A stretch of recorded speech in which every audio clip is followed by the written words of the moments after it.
Hello, this is Chambisino Pharmacosis, where we make your subject of pharmacology. So in the previous session, it was session number 3, where we covered about the drug absorption. So today it is the session number 4, where we are going to discuss in detail about the drug distribution as one of the pharmacokinetic parameter. As we said before, we have 4 pharmacokinetic parameters, which is absorption, distribution, metabolism, and excretion of the drug. So the focus for today, it will be on the drug distribution, how the drug is getting distributed from the systemic circulation into the different tissue and organs. So by considering the diagram below, which summarizes the 4 pharmacokinetic parameter in a well-detailed manner, but here we are going to discuss in directly in the distribution of the drug. For example, if you take the drug via the oral route, then it will pass through the esophagus and reach into the stomach. If it is acidic drug, as we said before, it will be absorbed from the stomach and reach into the systemic circulation. But if it will be the basic form of the drug, then it will be absorbed into the small intestine, means the ileum and the jejunum, and reach into the small intestine. But once it reach into the systemic circulation, some amount of the drug, it will be in free form, and other drug, it will be in bound form. So the free form of the drug and the bound form of the drug, it will establish the equilibrium between these two forms of the drug. So it is the free form of the drug that will be distributed into the site of action and into other organ which is responsible for inducing the pharmacological action. But apart from being distributed into those organs, which is by inducing the pharmacological effect, it is possible for the drug to be distributed into the organ which is responsible for the excretion. So for this case, you can make a clear distinction between these two aspects. When it happened that the concentration of the systemic circulation of the drug is increasing, whether it is due to the distribution or whether the drug is being eliminated, for that fact, we use the terminology disposition. But here, our focus is not the disposition, but it is the distribution, means the reversible movement of the drug from the systemic circulation into the tissue and the organ. So the same diagram here, it shows the all 4 pharmacokinetic parameters. So here, if you see, as we said, once you take the drug, for example, if it is in solid dosage form, so it will undergo disintegration and dissolution and release. The drug will be released in the form of the solution, where it will be absorbed into the systemic circulation. So in the systemic circulation, some amount of the drug, it will be in free form, while another, it will be in bound form with the plasma protein, for example, the albumin and the alpha-1 glycoprotein. So for the drug to be distributed now from the systemic circulation and reach into the organs and the tissue, and including those sites which is responsible for the action, or into the storage tissue, here, it is only the free form of the drug that will undergo the process of distribution, while the bound form of the drug, it will be sequestered into the vesicular compartment, meaning that it will remain into the systemic circulation, while the distribution for this drug, it will not be possible if the drug, it is in bound form. So by definition, the distribution, this is the reversible process for the movement of the drug from the systemic circulation into the organs and the tissue. So some of the organ where the drug that will distribute, it will be responsible for inducing the pharmacological effect. For example, if this is the systemic circulation that contain the drug which is in free form. So if this is the systemic circulation, then these are some organs and the tissue. So the free form of the drug, it will be distributed by closing the membrane and reach into the site of action, or into other organs and the tissue where they can induce the pharmacological effect. But the drug which is in bound form, it will not be able to cross the membrane and reach into the different tissues. So it is only the free form of the drug which will be able to undergo the distribution. And this movement, as we said, that it is not irreversible. It is irreversible, meaning that the drug, it can move back again into the systemic circulation. That's why we say it is the reversible movement of the drug from the systemic circulation into the tissue and organs. That is all about the distribution process. So the same applied. So for this case, as you can see from this flow chart, it shows that once the drug has gained access into the bloodstream, then the drug has to bound with the plasma protein. So this form of the drug is called the bound form. But there is some amount of the drug that will be in free form. So this free form of the drug, it will remain into the plasma. It will not be distributed into the tissue. So between these two free form and the bound form, there is equilibrium that will be established between the free form and the bound form. So for this case, then once the free form is being distributed from the systemic circulation into the organs and tissue, so the bound form of the drug into the systemic circulation, it will be keep on increasing, because the bound form of the drug actually it acts as the reservoir. So because the free form, once it is distributed into the different organs, means the concentration of the free form of the drug into the systemic circulation, it will increase. So because the free form of the drug, it will be the free form of the drug into the systemic circulation, it will be decreasing. So this, it will lead to the bound form of the drug to keep releasing the free form of the drug, so that they can maintain the equilibrium. So this is the way how the bound form of the drug will keep on dissociating and releasing the free form of the drug. That's why we say then there is a parallel decline in the tissue and the blood due to the process of elimination. So because of this decline of the free form of the drug into the tissue due to the process of elimination, then the bound form of the drug will keep on dissociating, releasing the free form of the drug, which will undergo the process of the distribution. While in this case, as you can see, here we are going to discuss in detail also about the volume of distribution of the drug. What it is one of the another aspect that you should know and correlate with the free form of the drug and the bound form of the drug. First, our system, or our body system, it is a multi-compartment, means it is heterocompartment. It is not a single homogeneous compartment. It means there is several compartments, including like the plasma that constitute a different amount of water. So for example, here, if you see in an average individual with the weight of about 70 kg has a total body water of about 40 liters. So about 5% of it is in the plasma, while about 16% of the body water it is in the interstitial volume, and about 60% it is in the intercellular. It constitutes to the intercellular volume, so it will make up 40 liters. So if you see now in terms of amount, the intercellular volume, which constitute about 28 liter, while the 14 liter, it is about the extracellular volume. So in the extracellular volume, again, there is interstitial volume and the plasma volume. So in the interstitial volume, it is 10 liter, while the plasma volume, it is 4 to 5 liters. So once you take the drug, most it will reach into the systemic circulation, which is the plasma or the blood. So we have about the blood in the form of the liter, it is about 5 liters, so 4 to 5 liters. So this is the volume which is required by the drug to be uniform, to be distributed into the different compartments. So if you can see here, we have different compartments here, like the central compartment, which is the plasma,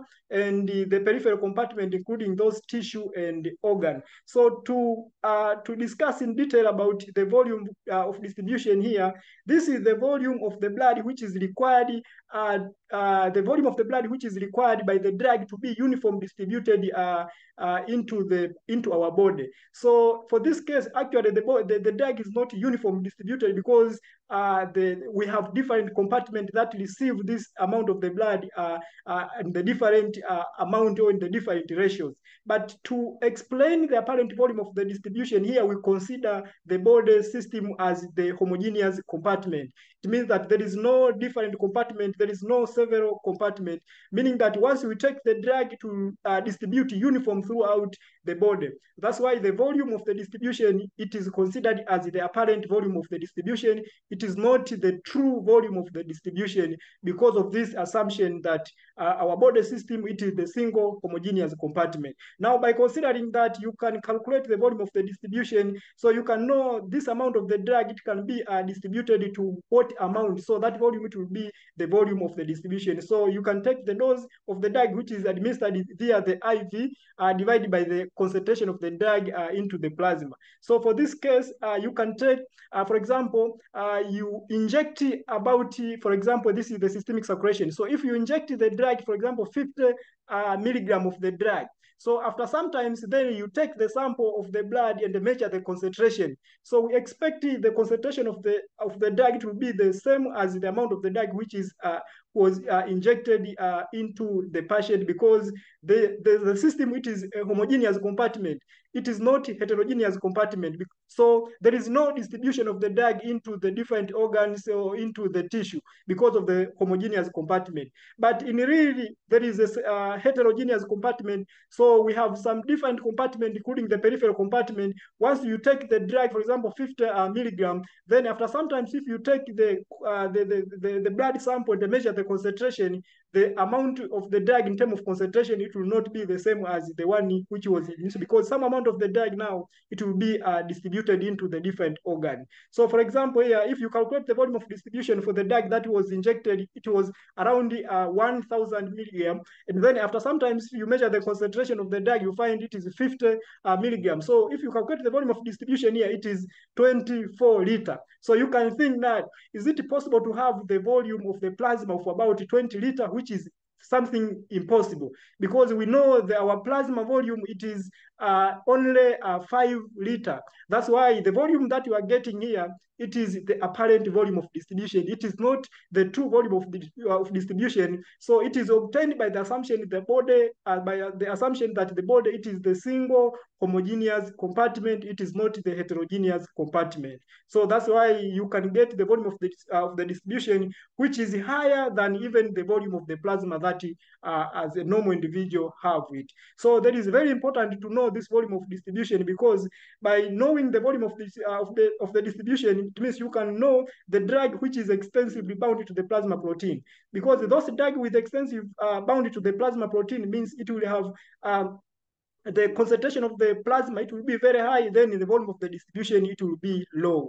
But also those drugs which tend to undergo the sequestration into the tissue, it means this, it will have a high volume of the distribution, then the concentration of the drug in the plasma, it will be very, very less. So to know whether the volume, it will be less or it will be high, here you have to apply the equation for the volume of distribution, which is volume of the distribution is equal to the dose which was administered divided by the plasma concentration. So if the drug has a higher volume of the distribution, means the concentration into the plasma is less, because volume of distribution, it is inversely proportional to the concentration of the drug into the plasma. For the drug with low volume of the distribution, means the concentration into the plasma, it will be very, very high. So it will remain into the plasma, it will not be distributed into the different organ. So by understanding this concept, whether the drug will bind to the plasma protein or not, whether it has higher volume of distribution or not, it will be very important in the clinical practice, because there is some case, some individual may commit a suicide by administering some of the drug. So you can instead of using the antidote to remove those drugs, so you can go through the process of hemodialysis, meaning that for this case to be possible, the drug should not have an ability to distribute into the tissue, because this drug, it will be sequestered into the vesicular compartment. It will not go into the extravascular compartment. So for the case of the poisoning, the drug with larger volume of the distribution, it is not possible to be removed by the hemodialysis. And if we know that this drug has volume of distribution, then it has a higher volume of the distribution, then you want to remove it by the process of hemodialysis, that it will be the wastage of time. So you have to go through other ways to make sure that you remove those drugs as a poison rather than going through the process of the hemodialysis. So that is very, very important. And here there is a special mnemonics that you should use to memorize which are the drug can be removed by the process of hemodialysis, and which are the drug has to avoid the hemodialysis. For example, here you can use this MLA or MLA. So M, it indicates those methanol. These are the drug which can be removed by the process of hemodialysis. And L, it indicates the drug like lithium. A, it indicates those drug like aspirin. But there is some of the drug, the process of the hemodialysis is not possible because this drug has higher volume of distribution. So these are the drug that you should avoid hemodialysis. So the word itself, you can use it as the mnemonics to memorize those number of the drug. For example, A, it stands for the amphetamine, V for verapamil, O, it stands for opioid organophosphorus compound, I stand for imipramine, and the D, it stands for the digitalizol digoxin, while dialysis, this D, it stands for the drug like diazepam, which belongs to the group of the drug of the benzodiazepine. So these are just a few number of the drug that you should at least memorize, which are the drug it should be removed by the process of hemodialysis in case of poisoning, and which are the drug is not possible to go through hemodialysis in case of the poisoning. So it is very, very important to understand this aspect. So apart from that, I would like to discuss on the one of the aspect that is called the redistribution. So from the word itself, redistribution. So once you take the drug, we say that first it will reach into the, it will undergo absorption and reach into the systemic circulation.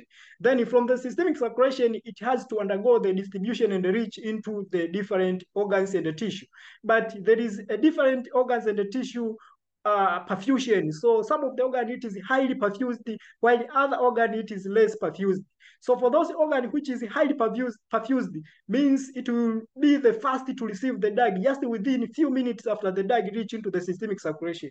This organ include like the liver, the brain, and including the heart and the kidney. So first the drug it will distribute into those organs. Then after being distributed into this organ, then the blood it will be moving again from this organ and reach into those tissue and adipose tissue, which is those like muscle and adipose tissue, which is poorly perfused. Now this process of the drug being redistributed, or we say distributed from the organ and go to the another organ which is less perfused, this is called the process of redistribution. As you can see here, now the drug is the concentration of the drug into this organ which first received the drug, it become decreasing, and it is going into the organ which is less perfused, for example, into the muscles and those adipose tissue. So this process is called the redistribution, and the redistribution process, it is very important, especially for the drug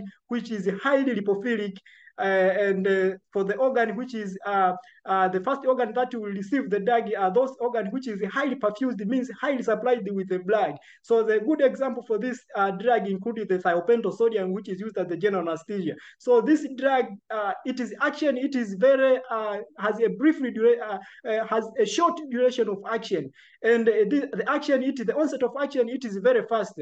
So it is very fast as the onset of action because it will be immediate once it reach into the systemic circulation, go into the organ. Then after a very few minutes, then the action into that organ, it will be terminated. But the termination of those action, it is not due to the elimination of the drug, but it is due to the drug being distributed into the organ which is, or into the tissue which is poorly perfused.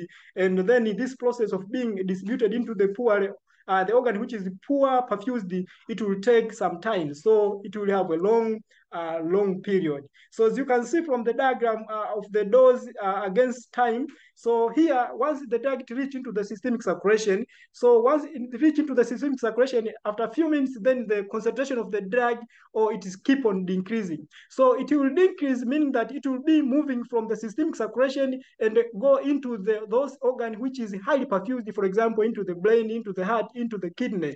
And here, once it reach into this organ, then after some times, or just within a few minutes, then the concentration into this organ which first received the drug, then it will the concentration will keep on will start increasing, meaning that it will be distributed into those organs which is poorly perfused, for example here into the muscles and those organs like the adipose tissue. Now you see here the concentration in those organs it start increasing, and it will take time for the concentration of the drug to be terminated into those organs which is poorly perfused, because the process it is slowly, and it will take longer time for the concentration of the drug to be reduced. So it is very, very important to understand those drug which can undergo the process of the distribution.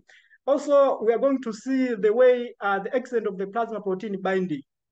So from this aspect, we see the drug has a tendency to bind with the plasma protein, whether it is albumin or it is the alpha-1 glycoprotein. But the binding of this, the bond which is created between the drugs and the plasma and this protein, it is non-covalent. It is not a covalent bond. So it is a weak bond.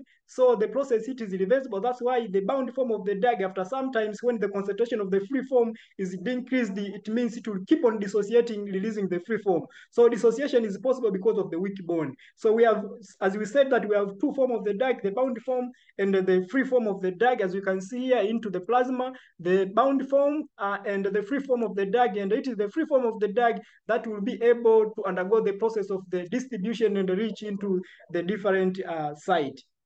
So here, as you can see, the yellow color it indicates those plasma protein, while this one it indicates those the drug. So here it is the protein-free compartment. It means it is only the drug, while here it is the protein that containing the protein that containing the bound form of the drug. So for example, here this is of course the free form of the drug which is not bound to the plasma protein, and this it indicates the sum of the drug which is bound to the plasma protein. So those bound form of the drug will not be able to pass through the semipermeable membrane and get distributed into the different sites, including the site of action and other organ and tissue. So those bound form of the drug here, it will not be able to pass through the semipermeable membrane, and there is equilibrium that will be established. As you can see here, there is equilibrium which is established between the bound and the free form of the drug. This is just for the sake of understanding. Now, we have seen the drug has a tendency to bound with the plasma protein. So here, there are different plasma protein. As I said, we have the albumin and the alpha-1 acid glycoprotein. These are the dominant plasma protein. So we need to know which drug has to bind to the albumin and which drug has to bind into the alpha-1 acid glycoprotein. So those acidic drugs it bound into the albumin, and those basic drugs it bound into the alpha-1 acidic glycoprotein. So apart from this albumin and alpha-1 acidic glycoprotein, also we have another plasma protein in which the drug can bind, for example, the transferrin, celluloplasmin, sex hormone, and those binding globulin. So, but for the sake of understanding here, we focus much on the albumin and alpha-1 acid glycoprotein, where majority of the drug has to bound with this as the plasma protein. So these are just the number of the drug that you should at least know few number of the drug which can bind to the albumin, which can bind to the alpha-1 acid glycoprotein.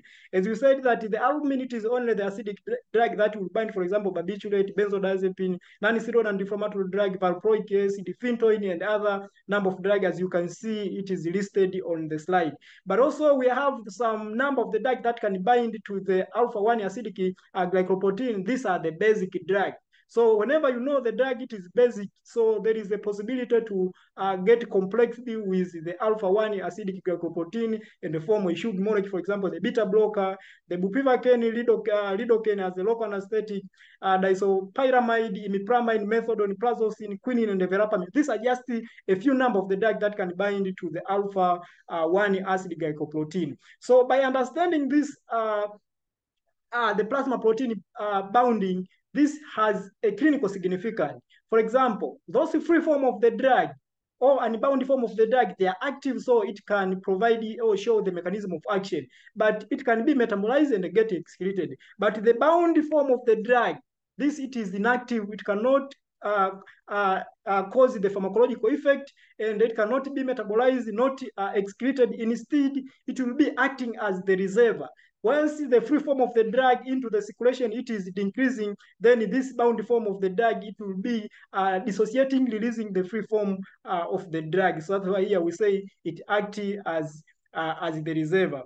Also, the bound form of the drug and the free form of the drug, usually they establish the equilibrium, where once the bound form of the drug is dissociating, means the concentration, it will dissociate only when the equilibrium is not existing, means the concentration of the free form of the drug, it will be reduced due to the process of elimination. That's why we say the plasma protein bounding, it is acting as the reservoir. It is acting as the temporary storage of the drug. So also, you can, by understanding the plasma protein bounding, you can know the onset and the duration of action. For example, if the drug has higher plasma protein bounding, means it will remain into the plasma, so it will not be distributed into the site of action. So its onset of action, it will be delayed. And it will slowly keep on increasing by releasing the free form of the drug. So it will take time to provide the action. And the action, once to be provided, means it will sustain for a longer period of action. So they have longer duration of action. So for the bound form of the drug, extensive bound form of the drug has a long onset of action is delayed, and the duration of action, it is long. But for the drug which is existing in the free form, in which the free form, it is higher than the bound form, so this drug, it will have a short duration of action, and it have a brief onset of action. So it is important to know those whether the drug has extensive bounding to the plasma protein, or it has weak bounding to the plasma protein. So this is the process in which the onset of action and the duration of action, how it can be correlated with the bounding of the plasma protein bounding of the drug. So for the drug which is extensively bounded to the plasma protein, meaning it will remain into the tissue, so it will not go, it will remain into the systemic circulation, so it will not go into the tissue. So the redistribution, or the process of distribution, it will be reduced. So it will delay the response, and it will prolong the duration of action of the drug. But for the drug which are extensive, which has less bound to the plasma protein, it will be easier for this drug to enter into the tissue. So it has a more distribution, and the onset of action, it will be very fast, but the duration of action, it will be very short. So hemodialysis, in this case, as we said before, it is very important to understand whether the drug has plasma protein bounding, extensive plasma protein bounding, or it has a weak plasma protein bounding, so that whether the process of hemodialysis in case of the poisoning can be done, or the process of hemodialysis cannot be done. So here, these are some of the drugs that should be avoided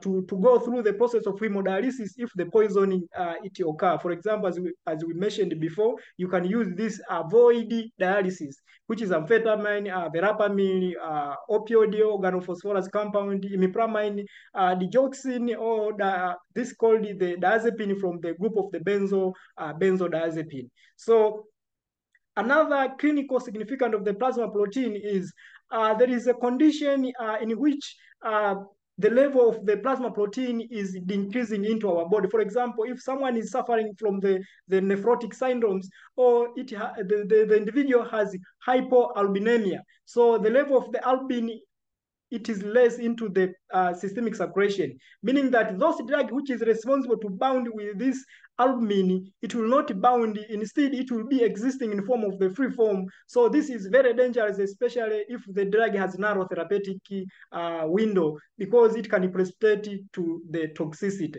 So this, before prescribing the drug to the patient, that especially those acidic drugs, you should ask the patient whether he or she has already diagnosed with the nephrotic syndrome, or we call it the hypoalbuminemia before, so that you can adjust the dose for the patient according, should not be given as the normal individual. But there is some of the condition which is an acute disease, or acute phase reaction. For example, in case of the surgery, myocardial infarction, neoplastic disease, rheumatoid arthritis, or burn.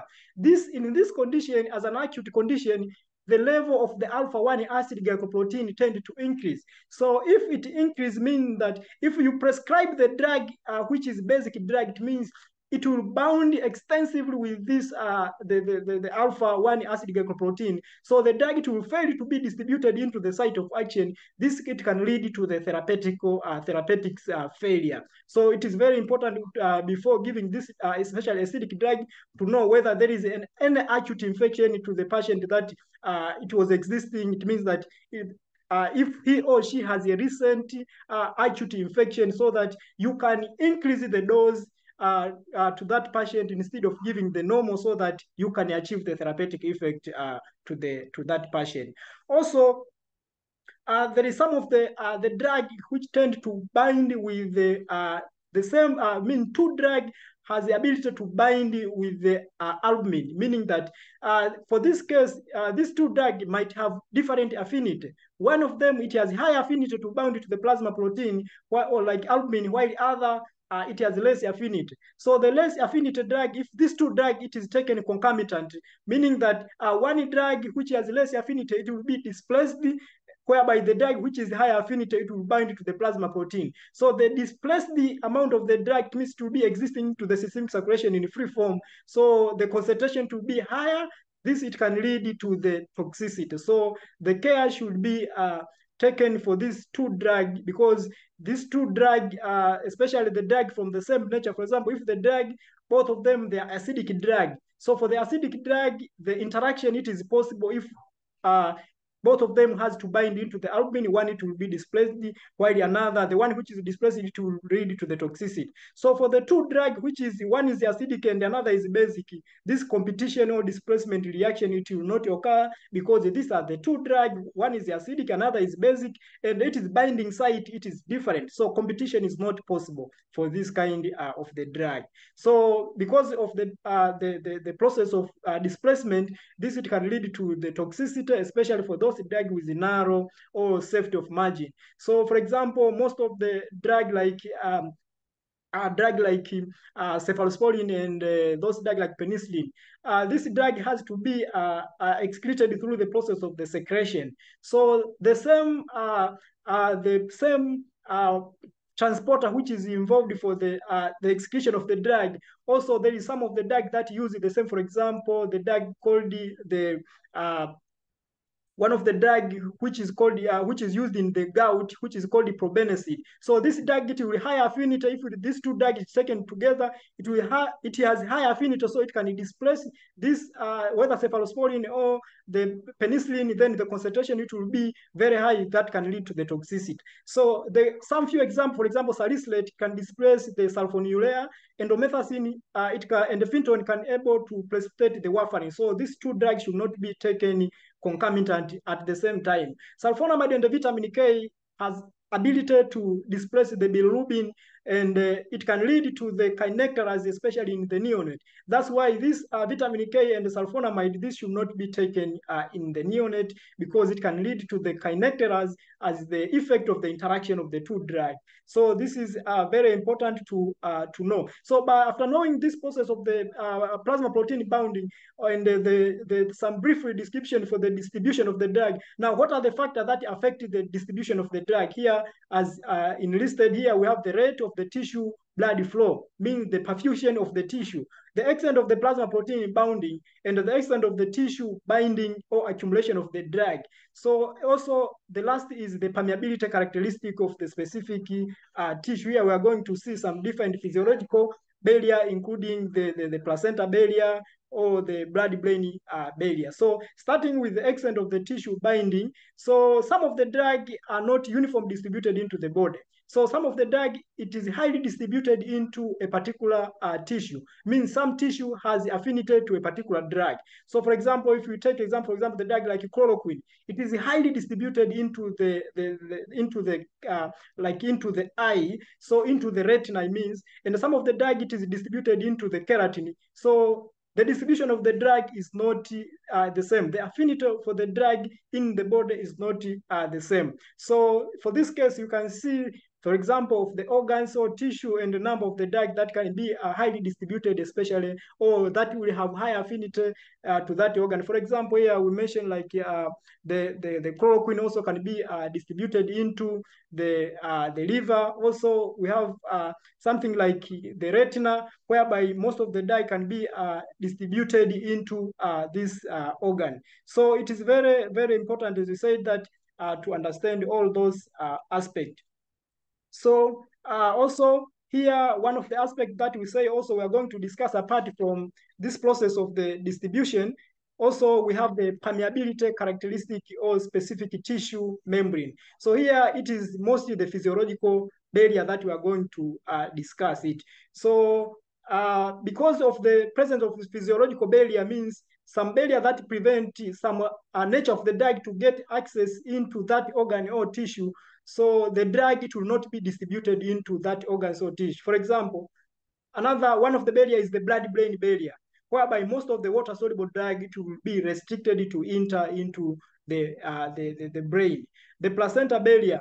So also some number of the drug which is taken by the mother, it will be restricted to reach into the placenta, so that to prevent the exposure of the neonate into the drug which is administered by the placenta, because it can lead to the congenital abnormality, it can lead to the teratogenicity. So this is also, it is one of the aspects that we should know. For example, into the blood-brain barrier, in the blood-brain barrier, there is an absence of the intercellular pore, whereby some of the drug it can be able to pass.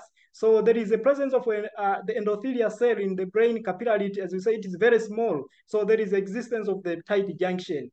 So for this case, some of the drug it cannot gain access into the brain because of the presence of these barriers. You can see here, this is the normal capillary, or the blood capillary, while this is the capillary into the brain, where there is existence of the tight junction that prevent the access of some drug, especially those polar drug or water-soluble drug. So some of the drug, for example, the drug like gentamicin, amikacin, neostigmine, and dopamine, which is water-soluble or non-lipid soluble, it will not be able to cross the blood-brain barrier and get access into the brain. So apart from having this blood-brain barrier, also there is a special or glycoprotein which is called the P glycoprotein, which has a tendency to restrict the entrance of the drug into the blood-brain barrier. So it utilizes the ATP to efflux the drug, or to pump out the drug and prevent the access of the drug into the blood-brain. So this is the physiological mechanism which is adapted in an individual. But if it happened that there is inflammation of the meninges, this leads to the permeability of the blood-brain barrier, and it can lead to those drug like water-soluble drug and get access into the blood-brain barrier. So in this condition, for example, if someone is suffering from the meningitis, so even though you take the drug which is water-soluble, it is possible for that drug to reach into the brain, because in the meningitis, there is inflammation of the meninges, whereby the permeability of the barrier, it is disturbed. So most of the drug, it can penetrate and reach into the brain. So here you can see some of the drug like the levodopa that we use for treatment of the Parkinsonism. So this drug, it can be able to get access into the brain, but if you take the drug, it is a precursor like dopamine, the access, it will be not possible. But this diagram here, it shows the briefly metabolism of the drug before it reach into the brain, whereby there is a number of enzymes that will be involved in metabolism in the GIT once it reaches into the peripheral compartment. But to avoid this, we are going to see it in the drug that acting into the CNS, particularly the Parkinsonism disease, how we can avoid this process of the metabolism of the drug into the peripheral, into the GIT, by combining with another drug. For example, the carbidopa is combined with the levodopa to maximize the amount of the drug that will reach into the brain to increase the bioavailability of the levodopa. So for this case, as I explained before, the blood-brain barrier, as we have seen, it is not uniform distributed throughout the brain. So there is some region in the brain, for example, into the medulla oblongata, where there is a chemoreceptor trigger zone. This region has less amount of the blood-brain barrier. So there is possibility for the access of some amount of the drug that can lead reach into the brain. So apart from that, we are going to discuss in detail like the placenta barrier. So in the placenta barrier, the drug that crosses the placenta by the process of diffusion, simple diffusion. So the lipophilicity of the drug, it is very important to manage to pass from the systemic circulation and reach into the placenta. So the drug should be lipophilic, but there is some case. Some of the drug like antibiotic, if it is present in higher concentration, it is possible for the drug to pass or gain access into the placenta. That's why the placenta barrier, it is active or is considered as an incomplete barrier, because under the higher concentration of the drug, there is a possibility for the drug to get access into the placenta, and that can lead to the effect into the neonate. That's why there is a group of the drug which is responsible, which should not be taken into the pregnant woman, or the categorization of the drug into the pregnant woman. We're going to see it in detail. We have class A, B, C, D, and X. So the class X, it should be strictly prohibited into the placenta. So this drug, it can cross the placenta and can lead to the congenital abnormality. So I'll give you one story for one of the drugs that belong to the category X, which is thalidomide. So thalidomide, it is a drug that was used in around 1950 in the patient, in the pregnant woman, as the drug to relieve the morning sickness. So this drug, after sometimes when this pregnant woman, they give birth, they give a birth to the children which have a congenital abnormality, or those which have this teratogenicity effect, means abnormality in some of the organ in the individual. This is considered as the congenital abnormality. So this drug, then they come to know that the major effect, it was due to the thalidomide that can lead to this congenital abnormality or teratogenicity effect. So there is some, in case of the placenta also, we have the pig glycoprotein, as we have seen this pig glycoprotein in the brain. Also, it has a tendency to efflux and restrict the entrance of some of the drug.